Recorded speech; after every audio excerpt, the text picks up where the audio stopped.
What's going on, everyone? I'm back here with another video for you guys today. And today I'm going to be giving you guys a look at some of the lesser known features within iOS 8. And I do apologize for not making any iOS 8 beta review videos. I have been having some serious issues with my phone and the software within these past few weeks. So yeah, that's pretty much why I have not been making those videos. So I do apologize for that, but it's just unfortunate, so oh well. And do be aware that in this video, the software that I am running currently is the, of course, iOS 8 beta. So there are going to be some things that are going to be buggy and may not work. So, work along with me with that. So, if something doesn't work, we'll just have to move on. But anyway, with that being said, that's what I'm going to be covering in this video. Some of the lesser known features that not everyone may know about. But there are going to be some features that some of you may already know about. So, that's good. But anyway, so first feature is, this is a pretty big one, third-party widgets within the notification center. This is something that has been here since iOS 8 Beta 1. But it still doesn't work because of it being in beta. But essentially, you can put third-party application widgets within or into your notification center and get quick access to them, which is nice. You can click this edit button here and move the widgets to wherever you would like, and then you can delete them from Notification Center if you so choose to. So that's a pretty nice feature. I can't wait to see how that's going to work in the final release. But we'll have to wait and see within the next couple months. These next two features involve the mail application. And first one being, when you're in the Compose window, you can now slide from the top part here and slide it down, and then you can continue to view your inbox while you're in the middle of composing that email. And then you want to get it back, you just tap the new message text there, and it brings it back up, and you can continue with what you were doing, which is pretty cool. The next feature is in Subject. When you click Subject field, you get this little bell icon, and when you click on it, it'll say Notify Me.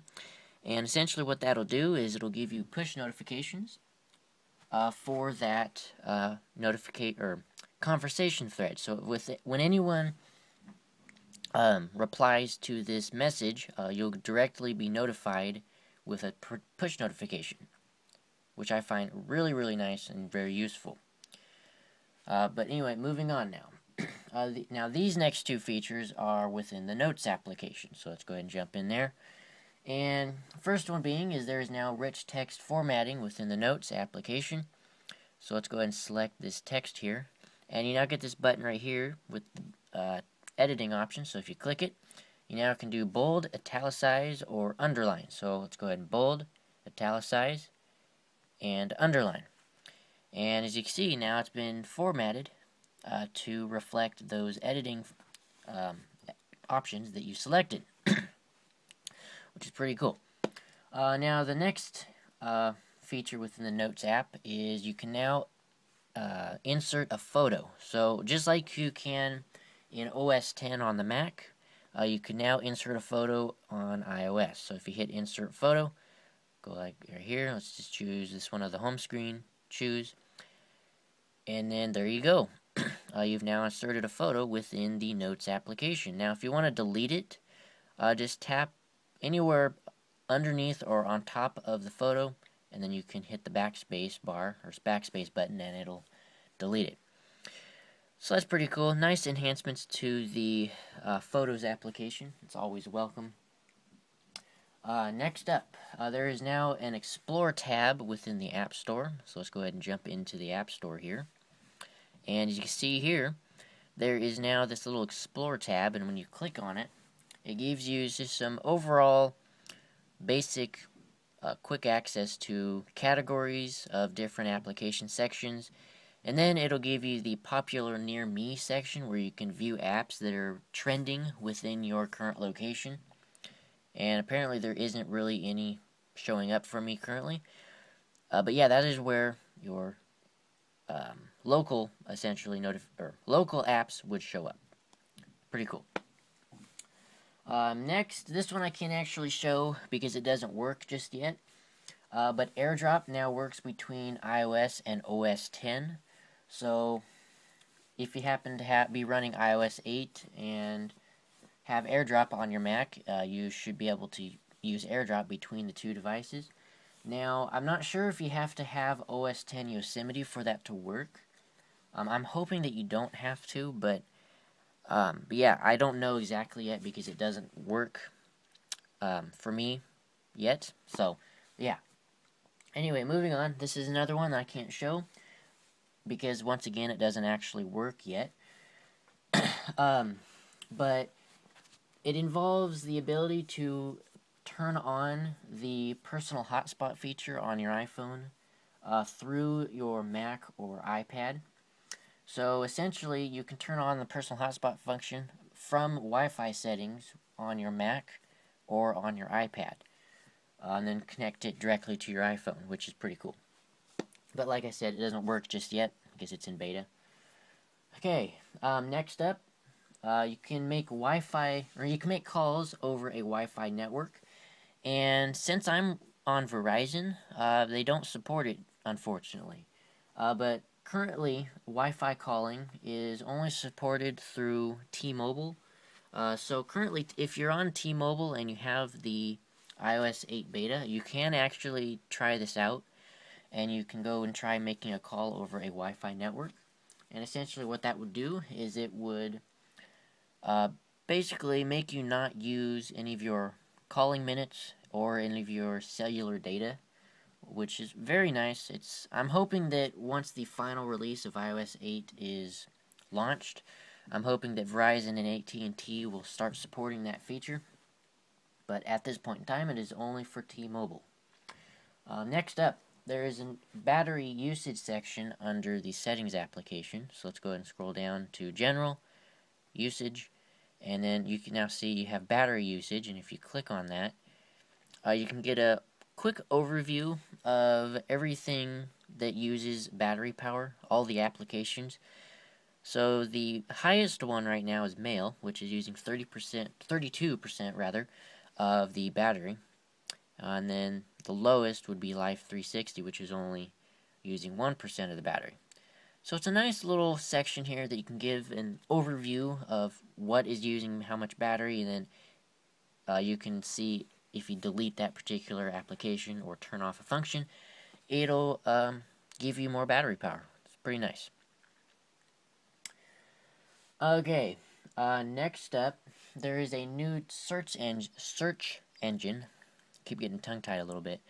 Within Safari. So if we go down to Safari settings and go to search engine, you now get this option of DuckDuckGo. I'm not exactly sure what that is, but it's a new search engine that you can choose between the other three default that are there. So nice that they've added another search engine for those that may want it. Next up, we have a new camera privacy section under the privacy tab. So if we go in here, you now get a privacy for camera. So you can view all the applications that have requested permission to use the camera, which is nice. Alright, and now the next feature within the privacy settings is you now get this home data section, which will show you apps that are asking or requesting permission to use your home data. Home data actually doesn't work just yet, but essentially what it is it's Apple's form of controlling your house. Basically, it's a way of controlling your lights, fixtures, your garage doors, your locks, thermostat, all that. That's essentially what the home data is, if you guys were wondering what that was. So that is what home data is. But yeah, any apps requesting that, you can check it out within privacy now. So that's pretty cool. Alright, next up, this is something I can't show again because it involves Touch ID and the device I'm running is an iPhone 5. But yes, Touch ID within iOS 8 will now be opened up to third-party developers. Excuse me. And essentially now, for example, PayPal will now be able to use Touch ID to log you into their application. So you can just quickly put your thumbprint or your fingerprint on the home button and it'll quickly log you into the PayPal application. Which I'm actually eager to try out because I really am not a fan of entering my password over and over again. So, yeah, that's nice, or that's going to be nice to have. Next one is something called Grayscale Toggle when you triple click the home button. So if we go ahead and do that, you now get this grayscale option, and essentially what it does, it'll make the entire operating system basically black and white. So if we click it, as you can see, it turns the entire operating system a black and white color. I'm not entirely sure why you would use this. I mean, it looks kind of cool, but I don't see the usefulness of it. Maybe there's a particular use, but for me, I don't see why it's useful. But anyway, it's interesting. That's for sure. But anyway, it's there for anyone that wants to use it. Next up, this one, I don't know how I feel about this, but iBooks is now a pre-installed app in iOS, so you cannot delete it. So if we go ahead and try to hold down, as you can see, you can no longer delete iBooks from your device.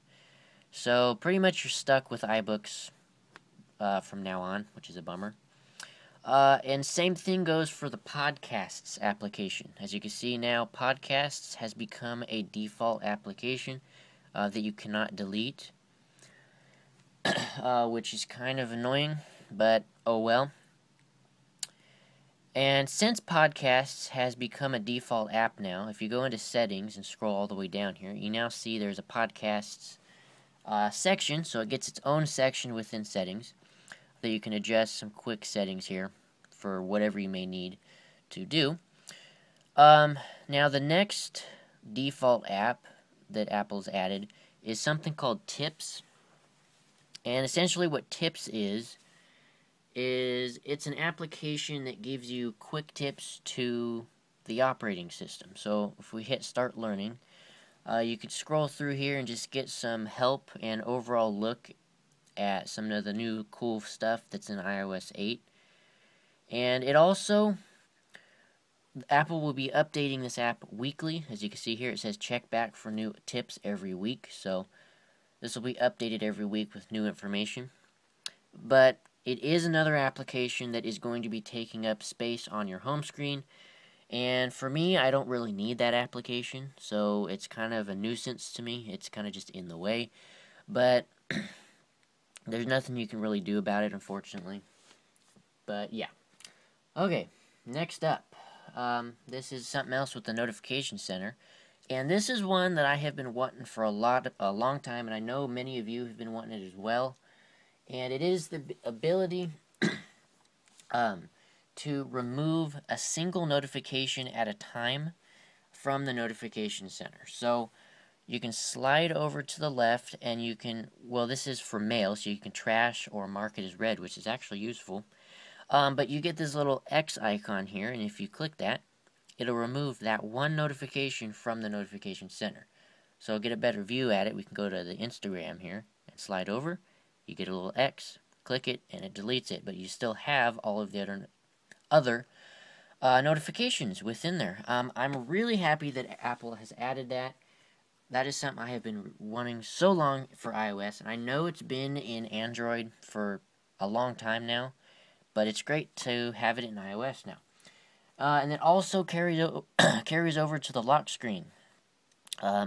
You can delete a single notification from the lock screen as well, and you can reply to notifications such as messages from the lock screen also. So, really nice enhancements to notifications in general. Next up, you now have the ability to rearrange icons within the share menu. So let's go ahead and just, for example, go into Photos here. And Let's select a photo and go into the share menu. You can now rearrange the icons within the share menu. So for this icon or menu here, you can hit more, and then you can slide where you want that particular icon to show up. And you can also turn off certain icons or functions for it. So if you don't want flicker, you can turn that off and it won't show up within the share menu. Very nice. And same thing goes for this section here. If you hit more, you can rearrange where you want those icons to be, and that's where they will show up. It's really nice. I'm really happy that that's there. Good productivity, in my opinion. Next up, this has something to do with QuickType, so let's go back into the Notes application and start typing.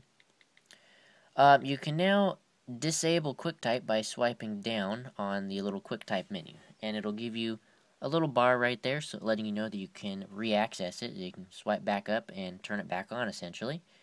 So it's pretty cool. If you don't want QuickType, you can just swipe it down and it's gone, or if you want it back, you just swipe back up and you're good to go. Nice little function there. Now this is something that was announced at WWDC, and it's called Handoff. But Handoff is not what I'm actually showing, but the Handoff section has been added to settings. So you now get a Handoff and Suggested Apps section here, and you can go in there and check out everything and adjust settings for the Handoff function. Next is the ability to see how much memory a individual song is using on your device. So if we go into General and go back into Usage, and go to Manage Storage. I'll let it load. Now, previously in iOS 7, if you clicked on the Music section here, all you'd get is the option to view the overall usage for your music. But now, Apple gives you the option to view your entire music library and just see how many megabytes that particular song is taking up on your phone. And you can also delete that song directly from here as well. So easy access to managing your storage. Very nice. Always nice to have that ability. Now these next two features involve assistive touch. So let's go ahead and turn assistive touch on. Oops, I don't want that. Alright, let's go ahead and turn assistive touch on here. First one is you can now place the little assistive touch icon wherever you want. So it doesn't lock onto a certain place on the side of the screen. You can just slowly move it very accurately to wherever you would like. It'll just be placed wherever your finger stops. That is where the little icon will be, which is cool. Next up within assistive touch is there is a couple new options. So if we go into the menu, you now get the option to bring up Notification Center and Control Center. So if we click Notification Center, it'll bring down the little notification shade, and then you can access it. And same thing goes for the Control Center. So if you hit that, it will slide up the Control Center, and you can turn on and off functions within here for whatever you like to do. So, little nice enhancements there. I keep doing that. Anyway, so let's go ahead and turn that off now.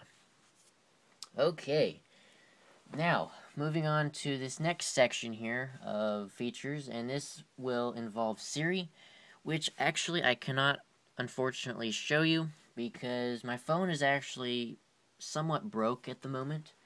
My front-facing microphone up here on the top where the earpiece is not working currently, which is kind of annoying. So yeah, I can't actually use Siri and show you how it's going to work, but yeah.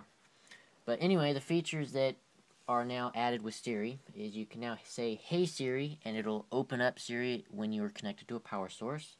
There's now Shazam song recognition. So if you hear a song you want, you can just open up Siri and it'll recognize it for you. And there's also now live voice streaming when talking in either Siri or dictation. And essentially what that is it'll show the text that you're speaking instantly while you're talking. So it's pretty cool. And then lastly with Siri is you can now purchase iTunes content directly from the Siri menu. So that's pretty nice. Alright, moving on. This next section of features involves the camera application. So let's go ahead and jump into the camera. Now the first one being is there is now a time-lapse video function. So you can start recording a time-lapse video, and that's pretty cool. And then the other thing here is you now get a new little timer. So you get this little icon up here on top. It's real dark for some reason. But anyway, you get this little icon up on top here that lets you set a self-timer for either 3 seconds or 10 seconds, depending on your preferences. So that's pretty cool and nice. Then you also can adjust the exposure level on the fly. So if you tap on the focus, you can slide this little icon up and down to adjust the exposure level. And if you want to reset the exposure back to default, you just tap the screen again and refocus, and it'll put the exposure back to the default position, which is pretty nice. And another thing is Apple has changed the sound for when you record a video. So let's go ahead and put this next to the microphone here. You can see there, it has a little sound that you can hear now. Pretty cool. It's just a really minor change, but it's there. Alrighty. We're almost done. I believe on the last features here. And these last two features involve the Photos application. Let's go ahead. I was out of focus. Let's go ahead and jump into the Photo application. And there are new enhancements to the editing function. So if we go to hit Edit, you can select these editing functions, and there are a few new ones with the new beta 4, I believe. And you can just do filters, overall changes to the light, color, new additions to cropping, so you can do some cool stuff with cropping now. And what I like is you can hit this little button there and get the aspect ratio. So if you're someone that uploads to Instagram a lot, you can hit square, and it'll convert that photo into a square. Or if you want to go back to the original, you can do that as well. So, nice little enhancements to the editing functions. Always nice.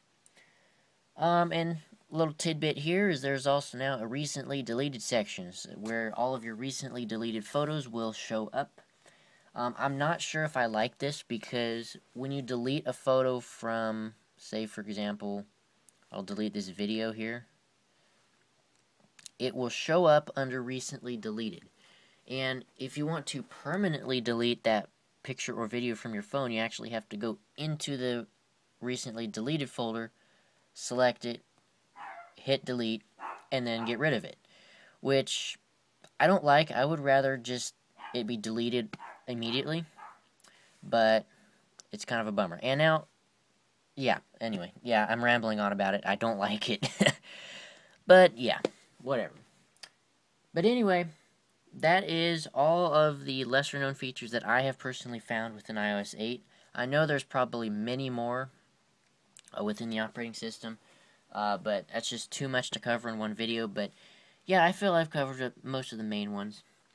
And just to let you guys know, the devices that are supported for the iOS 8 update are the iPhone 4S, iPhone 5, 5C, and the 5S, the iPod Touch 5th generation, the iPad 2, iPad 3, iPad Air, iPad Mini, and the iPad Mini with Retina display.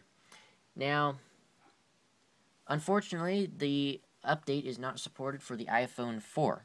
So for those of you that own an iPhone 4, unfortunately, you're not going to be able to update to this particular update. It's a bummer, but oh well, I mean, what can you do? But anyway, this video has turned out to be a fairly long one, but once again, I have pretty much hopefully got everything I have felt I showed in here. Yeah, but anyway, hope you guys have enjoyed this video. Make sure to hit that subscribe button right down there. Let me adjust the exposure here real fast. Alright, yeah, hit the subscribe button right down there. Thumbs up the video. It's always appreciated. Also, if you guys have any questions or comments about the beta version of iOS 8, or just have questions about iOS 8 in general, make sure to leave those in the comment section below, and I'll get back to them as soon as I can. So, yeah. Once again, hope you guys have enjoyed this video, and I will see you guys in the next one. Peace out.